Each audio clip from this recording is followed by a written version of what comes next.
Hi everyone, in front of me I've got Nubia music and let me share with you how to change the ringtone on this device.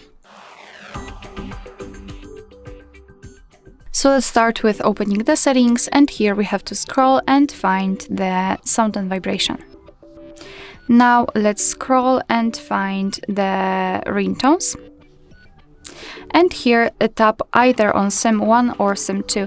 Basically you can set different ringtones for the first and the second SIM card, so you can differentiate between them. I will show you how to do it using the first one, it does not really matter. After tapping on it, we will be transferred to the list of pre-installed ringtones. Here we've got the option None, which means that after choosing it, your device will not use any kind of sound to notify about the incoming call. And the music, here you've got the ringtones which you've downloaded, for example, from the internet.